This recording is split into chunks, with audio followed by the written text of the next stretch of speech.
Okay. ఈరోజు 40 రోజుల్లో 12వ రోజులోనికి దేవుడు మనల్ని నడిపించారు. గత 11 దినాలు దేవుడు జూమ్ మీటింగ్ ద్వారా మనతో మాట్లాడుతూ వచ్చారు. అలాగే ఈ 12వ రోజు కూడా ఒక చక్కని సందేశం ద్వారా మనల్ని ఆదరించాలని, బలపరచాలని, తన ఉద్దేశాలు బయలుపరచాలని దేవుడు ఇష్టపడతా ఉన్నారు. ఈరోజు దేవుడు మనతో మాట్లాడాలనుకున్నటువంటి అంశం ఏంటంటే, దేవుడు తన పిల్లలకు కొన్నిసార్లు శ్రమలను, శోధనలను అనుమతిస్తాడు. దానికి ఒక కాల పరిమితిని నిర్ణయిస్తాడు. ఎంత కాలము శ్రమలు అనుమతించాలని దేవుడు ఉద్దేశిస్తాడో దానికి కాల పరిమితి ఉంటది. ఎంత కాలము, ఇన్ని రోజులు అనేది దేవుడు ఖచ్చితంగా ఆ ప్రణాళిక చేసి ఉంచుతాడు. దేవుడు ఉద్దేశించడం జరుగుతుంది. అంతేగాని శ్రమలు వచ్చాయి, శోధనలు వచ్చాయి, ఇరుకులో ఉన్నాము, ఇబ్బందులు కలుగుతున్నాయి, ఇది అపవాది ప్రణాళిక అని అనుకుంటే పొరపాటు. శోధించేది, శ్రమ పెట్టేది అపవాదే ఖచ్చితముగా, అది దేవుడు అనుమతించినప్పుడు. కానీ దేవుడు పర్మిషన్ ఇచ్చినప్పుడు ఇంతకాలం వరకే, ఇన్ని రోజుల వరకే అని అపవాదికి క్లియర్గా దేవుడు చెప్తాడనమాట. దానికి గుర్తుగా మనం ఒక వాక్యాన్ని మనం చూద్దాం. ప్రకటన గ్రంథంలో చూస్తే, ప్రకటన గ్రంథము 2వ అధ్యాయం తీయండి ఒకసారి. అక్కడ చెప్పబడుతుంది, నీకు 10 దినాలు శ్రమ కలుగును అని రాయబడి ఉంటది. నీకు 10 దినముల వరకు శ్రమ కలుగును. ఆ 10 దినాల వరకు నీవు ఓర్పుగా, ఓపికతో వాటిని సహించు అని దేవుడే చెప్తాడు.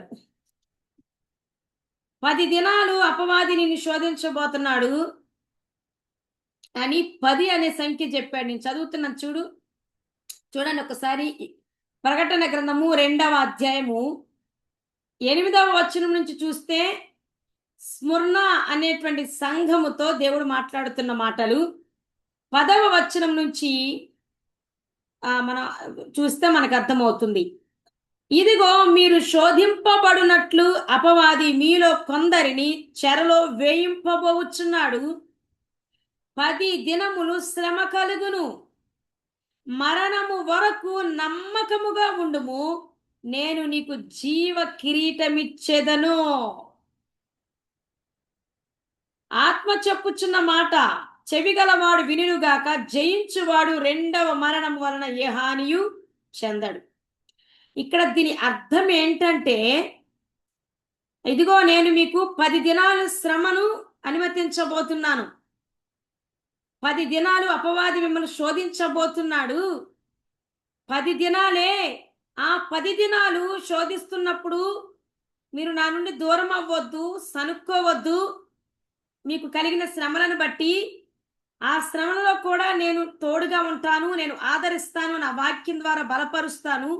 అయితే ఈ 10 దినాలు మాత్రం మీరు ఓపికతో ఓర్చుకొని ఉండండి, సహించండి. 10 దినాలు అయిపోయిన తర్వాత ఇక మీకు శ్రమ ఉండదు. ఎందుకంటే నేను 10 దినాలే అనుమతించాను. ఈ 10 దినాలు దాటిన తర్వాత ఈ 10 దినాలు మీరు సహించినందుకు నేను మీకు బహుమానం ఇస్తాను. హల్లెలూయా. కిరీటం ఇస్తాను, జయ జీవితం ఇస్తాను, నేను సిద్ధపరిచినవి నీకు ఇస్తాను, నీకు ఘనతనిస్తాను, నిన్ను హెచ్చిస్తాను. ఎవరైతే ఈ 10 దినాలు నిన్ను శోధించడానికి పనిగట్టుకున్నారో అపవాది చేత, వాళ్ళందరినీ నీ ఎదుట సిగ్గుపరుస్తాను, వాళ్ళందరి ఎదుట నీ తలను నేను లేవనెత్తుతాను అని అర్థం. ఇక్కడ స్ముర్ణ అనే సంఘంతో దేవుడు చెప్పాడు ఆ రోజున ఏమని, 10 దినాలని. అట్లా ఇది నేను ఎగ్జాంపుల్గా చెప్తున్నాను. దేవుడు మనకు శ్రమలు అనుమతించినప్పుడు ఏం జరిగిద్ది అనంటే ఇన్ని దినాలు, ఇంతకాలము. అయితే మనకు శోధన అని అనుకునే దానికంటే దేవుడు మనల్ని పరీక్షిస్తున్నాడు అని అనుకోవాలి. ఇప్పటిదాకా ప్రతిరోజు ఒక భక్తుని జ్ఞాపకం చేసుకున్నాము, దేవుని ప్రజలని జ్ఞాపకం చేసుకున్నాం కదా. 40 అనేటువంటి సంఖ్య బట్టి మోషేను 40 దినాలు 40 సంవత్సరాలు పరీక్షించాడు. ఆ తర్వాత 40 సంవత్సరాలు ఘనపరచి వాడుకున్నాడు అని చెప్పాం కదా. సో అలాగే ఏదైనా దేవుని ప్రజలు తప్పు చేసినప్పుడు ఆ కొన్ని దినాలు, కొన్ని సంవత్సరాలు, కొన్ని నెలలు ఆయన టైం పెట్టి ఒక కాల పరిమితిని నిర్ణయించి వారిని అపవాదికి, శోధనలకు, శ్రమలకు అప్పగించాడు. ఆ తర్వాత వాళ్ళు మారు మనస్సు పొందినప్పుడు తిరిగి మరలా వారిని ఆదరించి బలపరిచిన సన్నివేశాలు మనము చూస్తా వచ్చాం. కాబట్టి శ్రమలు, శోధనలు, ఇక్కట్లు, ఇబ్బందులు అనేవి దేవుడు అనుమతిస్తేనే దేవుని పిల్లలకు వస్తాయి. అది ఎవరి ద్వారానైనా రావచ్చు, ఏ దిక్కు నుండైనా రావచ్చు, తెలిసిన వారి దగ్గర నుంచి రావచ్చు, తెలియని వారి దగ్గర నుంచి రావచ్చు, కుటుంబ సభ్యుల నుంచి రావచ్చు, అన్య జనాంగం నుంచి రావచ్చు. ఎటువైపు నుంచి దేవుడు అనుమతిస్తే అటువైపు నుంచి వస్తాయి. అయితే ఆ శోధనలు, శ్రమలు ఎందుకు అనుమతించబడతాయి అని అంటే ఎక్కువగా దేవుడు మన హృదయాన్ని పరిశోధించడానికి ఒకటి, రెండవది మనలో ఉన్న లోపాలు సరిచేయబడటానికి, మనకి బుద్ధి, జ్ఞాన, వివేకములు రావడానికి. కొన్నిసార్లు ఓర్పు ఉండదు చాలా మందికి. ఓర్పు రావాలంటే ఏంటంటే దేవుడు ఎవరో ఒకరిని కఠినపరిచి మన మీద శ్రమ తీసుకొచ్చేటట్టుగా చేస్తాడు. అప్పుడు మనకు ఓర్పు అనే గుణ లక్షణము మనకు కలుగుతుంది. సో ఇట్లా దేవుని ఉద్దేశపూర్వకంగానే ఏదైనా కూడా దేవుని పిల్లలకు అనుమతించబడుతుంది అన్న సత్యాన్ని ఈ రోజున మీకు జ్ఞాపకం చేస్తా ఉన్నాను. అయితే మరొక గొప్ప సంగతి, ఈరోజు దేని గురించి దేవుడు మాట్లాడడానికి ఇష్టపడుతున్నాడు అని కనుక మనం ఆలోచన చేస్తే,